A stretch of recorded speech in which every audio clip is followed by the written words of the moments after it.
Hello all, सगळ्यांचं स्वागत आहे आपल्या ड्रीम MPSC या चॅनलवरती.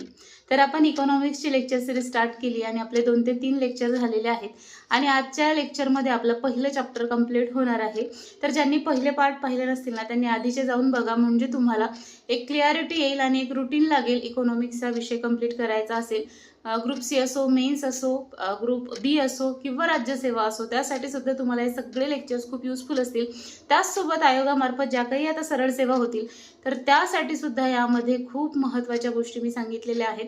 सो तुम्ही ते लेक्चर नक्की बघा. आणि आजच्या लेक्चरमध्ये आपल्याला पाहायचं आहे जी काही फिलिप्स वक्ररेषा आहे किंवा दारिद्र्य मोजण्यासाठीची जी काही रॅव्हलिन रेषा आहे, तर रॅव्हलिनचा कर्व असेल किंवा रेषा असेल, तर ते आपल्याला पाहायचं आहे. आणि त्याचसोबत आपल्याला आजचं हे पहिलं चॅप्टर इथे कंप्लीट करायचं आहे. आय होप तुम्हाला मी जे शिकवत आहे ते अतिशय सिंपल लँग्वेजमध्ये शिकवत आहे, त्यामुळे ज्याला इकॉनॉमिक्सचा काहीही गंध नसेल त्याला सुद्धा हे लेक्चर केल्यानंतर ह्या गोष्टी सगळ्या क्लिअर होतील. सो आजच्या लेक्चरमध्ये आपण स्टार्ट करूया. आपले 2 पॉईंट छोटंसं लेक्चर असणार आहे. छोटंसं इन द सेन्स की दोन्ही पॉईंट आपल्याला कव्हर करायचे आहेत अतिशय व्यवस्थितपणे. आणि उद्यापासून आपला मेन इकॉनॉमिक्सचा पार्ट स्टार्ट होणार आहे, तो म्हणजे आपल्याला पाहायचे आहे उद्या राष्ट्रीय उत्पन्न ही संकल्पना. आजचं लेक्चर जेव्हा तुम्हाला लक्षात येईल तेव्हा तुमच्या बेसिक कॉन्सेप्ट क्लिअर होत जातील. आज आपण दारिद्र्य आणि बेरोजगारी ह्या 2 घटना ह्या टॉपिक पाहणार आहोत. आता दारिद्र्य आणि बेरोजगारीच्या व्याख्या म्हणा किंवा इन डिटेल त्याचे प्रकार वगैरे, तर ते आपण स्पेशल दारिद्र्य आणि बेरोजगारी हे प्रकरण घेणार आहोत. त्यामध्ये पाहू. मग त्यासाठी असणाऱ्या विविध समित्या असतील, ते सगळं त्याच्यामध्ये, त्याचे विविध इंडेक्स असतील, ते लक्षात कसे ठेवायचे, त्याच्या काही ट्रिक्स बनवता येतील, तर त्या ट्रिक्स सुद्धा मी तुमच्यासोबत शेअर करेल. सो ते आपल्याला एक वेगळं प्रकरण घ्यायचं आहे. परंतु आज आपल्याला 2 गोष्टी पाहायच्या आहेत, तो म्हणजे फिलिप्स कर्व आणि रॅव्हलिन यांची रेषा किंवा कर्व, तर रेषा म्हणू आपण, तर ते आपल्याला पाहायचं आहे. सो स्टार्ट करूया आपण आपल्या या लास्ट टॉपिक म्हणजे पहिल्या प्रकरणातला. हे पहिलं प्रकरण आहे. तुम्ही जर का दिसले सरांचं इकॉनॉमिक्सचं बुक पाहिलं तर त्यामधलं. सो आपण आता स्टार्ट करूया. कालच्या लेक्चरमध्ये आपण पाहिलं होतं गिनी गुणांक पाहिला, त्यानंतर पंचमक गुणोत्तर पाहिलं, पाल्मा गुणोत्तर पाहिलं, क्लोलिन क्लार्क यांचं मॉडेल पाहिलं.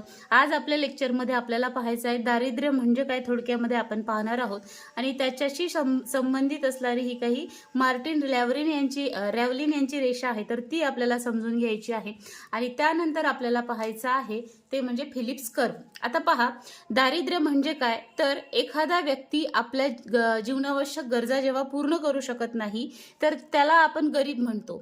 मग आपण जो काल गिनी गुणांक पाहिला, तर या गिनी गुणांकाने कोणते दारिद्र्य मोजले जाते, तर सापेक्ष दारिद्र्य आपण गिनी गुणांकाच्या द्वारे मोजू शकतो. तुम्हाला असाही प्रश्न विचारला जाऊ शकतो की सापेक्ष दारिद्र्य गिनी गुणांकाने मोजले जाते का, किंवा गिनी गुणांकाद्वारे कुठल्या प्रकारचे दारिद्र्य मोजले जाते, सापेक्ष की निरपेक्ष, तर उत्तर असेल सापेक्ष दारिद्र्य. मग सापेक्ष दारिद्र्य आपल्याला मोजता येतं, परंतु मग निरपेक्ष दारिद्र्य मोजायचं काय, मग नेमकं सापेक्ष आणि निरपेक्ष म्हणजे काय हे आपल्याला इथे लक्षात आलं पाहिजे. आपण तसं डिटेलमध्ये दारिद्र्य या प्रकरणामध्ये बघणार आहोतच.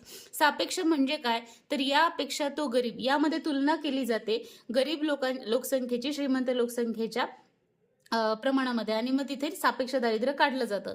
पण निरपेक्ष दारिद्र्य म्हणजे काय, तर मूलभूत गरजा ज्या आहेत, अन्न वस्त्र निवारा असेल, शिक्षण असेल, आरोग्य असेल, आता ते टोपली वाढली आहे तुम्हाला माहिती आहे, मग ह्याही गरजा ज्या व्यक्ती पूर्ण करू शकत नाही, तर त्यांना म्हटलं जातं निरपेक्ष गरीब. ओके, म्हणजे यांच्याकडे आपल्या साध्या साध्या गरजा पूर्ण करण्याची सुद्धा त्यांची कुवत नसते, तेवढं त्यांचं इन्कम नसतं, मग त्यांना म्हटलं जातं निरपेक्ष गरीब. आणि मग अशा प्रकारचे जे काही दारिद्र्य आहे ते आपल्याला दिसतं भारत आणि काँगो सारख्या देशामध्ये. ओके, मग या देशांमधलं दारिद्र्य मोजायचं असेल तर तिथे गिनी गुणांक आपल्याला उपयुक्त ठरत नसून आपल्याला मग विविध आयामांचा तिथे वापर करावा लागतो. मग आता 1981 मध्ये वर्ल्ड बँकने काय सांगितलं की एखादा व्यक्ती जर प्रतिदिन $1 त्याची क्रयशक्ती नसेल, क्रयशक्ती म्हणजे परचेसिंग पॉवर, एखाद्या व्यक्तीची $1 इतक्या रुपयाची, एका डॉलरचे खरेदी करण्याची जर का ताकद नसेल, तर त्याला आपण गरीब असं म्हणू, त्याला आपण गरीब असं गणल्या जाईल. मग ही जी काही $1ची किंमत आहे, तर ती हळूहळू मग तिथे वाढवण्यात आली आणि सप्टेंबर 2022 मध्ये $2.15 इतकी जर का खर्च करण्याची कुवत नसेल, तर त्या व्यक्तीला गरीब तिथं म्हटलं जाऊ शकतं.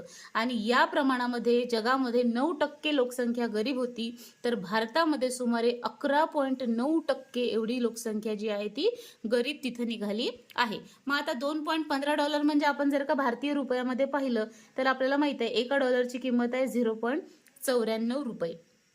ओके, इतकी आपल्या एका डॉलरची तिथं किंमत आहे. मग आता आपल्याला जर का भारतामध्ये $2.15 जर का खर्च करता येत नसेल तर आपण कोणतं गरीब झालो, मग निरपेक्ष किंवा आपण एक गरीब झालो असं आपल्याला इथे म्हणता येईल. 1981च्या जर का प्रमाणामध्ये पाहिलं $1 तर भारतामध्ये 60% दारिद्र्य आढळलं होतं आणि जगामध्ये होतं ते 52%. अशी आकडेवारी आता विचारायला लागलाय आयोग, त्यामुळे ते लक्षात ठेवा. सप्टेंबर 2022 या क्रयशक्ती प्रतिदिन प्रति व्यक्तीच्या प्रमाणामध्ये किती झालेलं आहे, तर प्रमाण किती ठरवलं आहे, $1च्या जागी आता झालंय $2.15.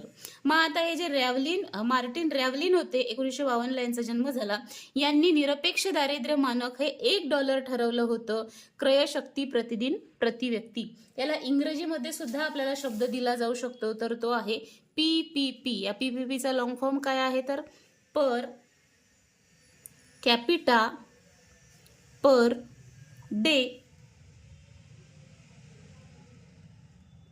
Purchasing power. Per capita per day purchasing power म्हणजे एका दिवसाला त्याची खरेदी करण्याची शक्ती ती किती ठरवली. समजा मार्टिन रॅव्हलिन यांनी $1 ठरवली. मग यांनी काय म्हटलं की आता एका डॉलरमध्येच एखादा देश आहे का, प्रत्येकच देशाला एकाच आपल्याला आयामामध्ये मोजता येतं का. जसं इथं पाहिलं की काही देशांमध्ये सापेक्ष असते, काही देशांमध्ये निरपेक्ष असते. मग काही देशामध्ये जगाच्या, आता भारत आणि अमेरिका जी ऍक्च्युअलमध्ये तुलना आपल्याला करता येईल का, तर नाही. अमेरिकेसारखा देश असेल किंवा भारतासारखा देश असेल तर या देशांमध्ये वेगवेगळ्या प्रकारची परिस्थिती असते. मग तिथे कशा प्रकारे मोजणी झाली पाहिजे, तर त्यांनी 2 रेषा ठरवल्या. 2 म्हणजे एक आंतरराष्ट्रीय स्तरावरती मापन होईल आणि एक देश स्तरावरती मापन होईल. आणि मग या दोन्ही प्रकारे देशामध्ये किती प्रमाणामध्ये दारिद्र्य आहे, म्हणजे ऍक्च्युअल देशात किती आहे आणि वर्ल्डच्या तुलनेमध्ये किती आहे, असं 2 प्रकारामध्ये तिथं आपल्याला तिथे दारिद्र्य काढता येईल. अशा 2 रेषा त्यांनी ठरवल्या आणि यामुळे मग थोडासा तिथे अचूक आकडा मिळायला लागला. मग आता त्यांची रेषा काय म्हणते, तर आपण रेषेमध्ये काही इथं गणित वगैरे नाहीये.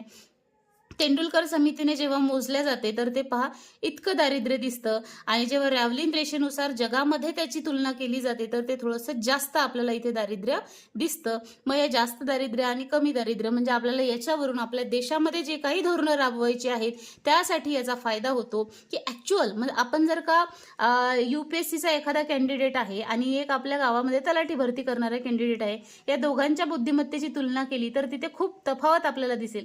परंतु तलाठी करणारा हा विद्यार्थी आहे आणि याच गावामधला एक MPSCची कंबाईन वगैरे देणारा विद्यार्थी असेल, या दोघांमधली ऍक्च्युअल तुलना किंवा याला काय गरज आहे की तलाठी करणाऱ्या इतर विद्यार्थ्यांसोबत त्याची तुलना करणे गरजेचं आहे.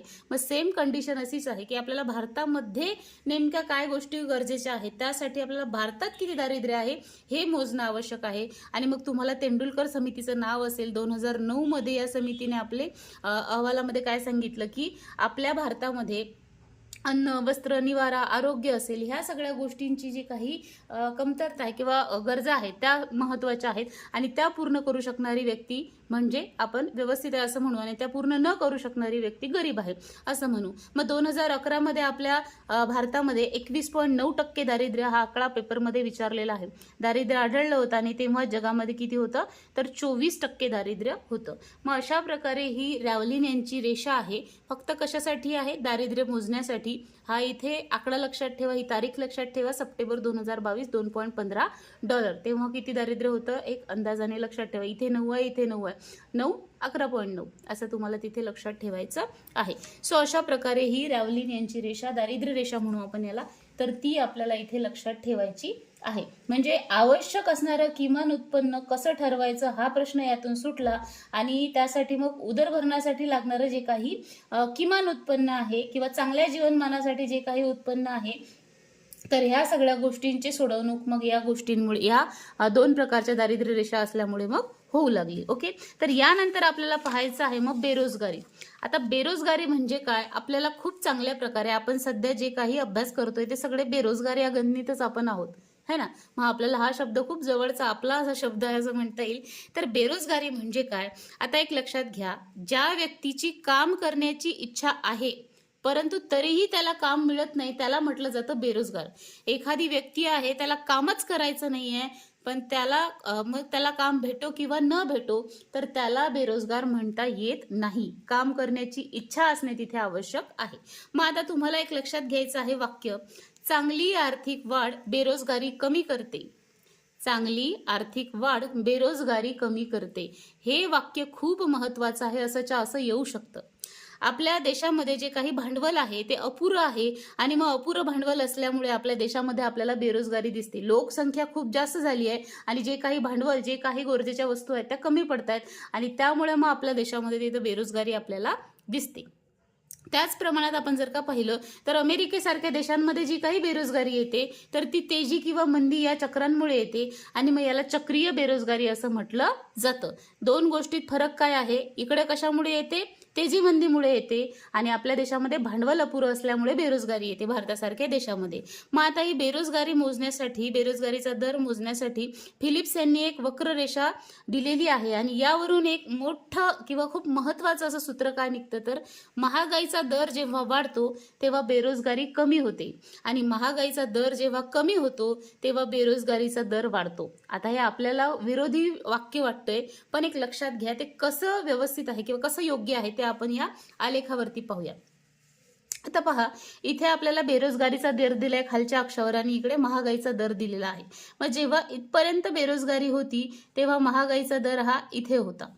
ओके, आणि जेव्हा बेरोजगारीचा दर वाढला तेव्हा महागाईचा दर हा 1 या पॉईंटवरती आला म्हणजे कमी झाला. इथे 2 वरती होता म्हणजे जास्त होता आणि मग इथे असा कर्व मिळाला. या कर्वलाच म्हटलं जातं फिलिप्स कर्व. मग हा कर्व का मिळाला तर जेव्हा आता समजा आपल्याला माहिती आहे 2100 रुपयाला मिळणारी तेलाची कॅन आता 2800 रुपयाला मिळायला लागलेली आहे. वरचे हे 700 रुपये कमवायसाठी एक व्यक्ती काय करेल? जास्त काम करेल. काय करेल? जास्त काम करेल, कुठून तरी जास्त पैसा कमवण्यासाठी धडपड करेल. म्हणजेच पर्यायाने एखादा व्यक्ती घरातला काम करत नसेल त्याला सांगेल बाबा आता महागाई वाढली आहे, तुला पण काम करावं लागेल. म्हणजे या बेरोजगारीच्या दरामध्ये तिथं कपात होताना आपल्याला दिसते जशी जशी महागाई वाढते. तुम्हाला एक गोष्ट माहित आहे, कांदा महाग झाला किंवा टोमॅटो महाग झाले किंवा सिलेंडरचं आता चांगलं उदाहरण आहे आपल्या समोर. सिलेंडर जेव्हा महाग झाले होते किंवा मिळायला लागत नव्हते तेव्हा लोकांनी साठा करायला सुरुवात केली होती सिलेंडरची. तसंच कांद्याच्या बाबतीत होतं, टोमॅटोच्या बाबतीत होतं. मग अशी जेव्हा लोक खरेदी करतात म्हणजे महागाई झाल्यावर त्याची खरेदी कमी व्हायला पाहिजे, पण कमी न होता त्याची खरेदी काय होते? वाढते. तसंच इकडे आहे, हे फक्त एक उदाहरण देते, याला वेगळी कॉन्सेप्ट आहे. हे सुद्धा जेव्हा कॉन्सेप्ट येईल तेव्हा मी तुम्हाला सांगेल. या वस्तूंना म्हटलं जातं जिफेन वस्तू. ज्यांचा भाव वाढल्यावर त्यांचा साठा केला जातो जास्त प्रमाणामध्ये त्या वस्तूंना म्हटलं जातं जिफेन वस्तू. ओके, मग महागाईचा दर जेव्हा वाढतो तेव्हा बेरोजगारीचा दरही सुद्धा कमी होतो. हे आपल्याला इथे लक्षात ठेवायचंय. उलट आहे हे, महागाई वाढली बेरोजगारी कमी होणार आणि जर महागाई कमी झाली तर बेरोजगारीचा दर वाढतो. म्हणजे हे 2100चं तेल जर का 1500 रुपयात मिळायला लागलं, वरचे 600 रुपये उरतात. काय म्हणेल? जाऊ दे, 600 उरत आहेत, याच्यात अजून पुढचे पैसे टाकले की दुसरं काहीतरी होईल. म्हणजे बेरोजगारी इथं वाढते, लोकांची काम करण्याची तिथं इच्छा कमी होते, इच्छाशक्ती कमी होते आणि बेरोजगारीचा दर हा इथे आपल्याला वाढताना दिसतो. सो अशा प्रकारे हे सूत्र आहे. मग शासनाला जर का बेरोजगारी कमी करायची असेल देशामध्ये तर आपल्या शासनाला महागाईकडे झुकणारे धोरण राबवणे तिथं गरजेचं असते. सो हे लक्षात घ्या की आपल्याला जर का आपल्या देशामधली बेरोजगारी कमी करायची असेल, आपल्या घरामधली बेरोजगारी कमी करायची असेल तर आपल्या घरामध्ये सुविधा देणं बंद करावं लागेल, वस्तूंच्या किमती वाढवाव्या लागतील. म्हणजे एखाद्या मुलाला जर का पॉकेट मनी म्हणून 1000 रुपये मिळत असतील तर त्याला जर तुम्ही 500 दिले तर वरचे 500 तो कमवण्यासाठी स्वतः धडपड करेल, काहीतरी एक्स्ट्रा काम करेल. सो अशा प्रकारे धोरण शासनाला सुद्धा, एक उदाहरण म्हणून देते ही, असं शासनाला धोरण तिथं राबवणं गरजेचं आहे की आपल्या देशामध्ये जर का बेरोजगारीचा दर कमी करायचा आहे तर मग त्याला महागाईकडे झुकणारं धोरण तिथं राबवणं आवश्यक असतं. ओके, आय होप मी तुमच्या घेतलेल्या दोनही कॉन्सेप्ट तुम्हाला खूप चांगल्या प्रकारे समजल्या असतील. यामध्ये काही अडचण असेल तर नक्की कमेंट करा. उद्यापासूनचे सगळे टॉपिक सुद्धा इम्पॉर्टंट आहेत. सो उद्यापासून सुद्धा सगळे लेक्चर्स तुम्ही कंटिन्युअसली सिरीज वाईज करा, त्याचा तुम्हाला नक्की फायदा होईल. So thank you so much for watching. भेटूया पुढच्या व्हिडिओमध्ये. चॅनलवरती नवीन असाल तर नक्की सबस्क्राईब करा आणि बेल आयकॉन प्रेस करा, म्हणजे आपल्या व्हिडिओचे तुम्हाला नोटिफिकेशन मिळत जातील. So thank you so much.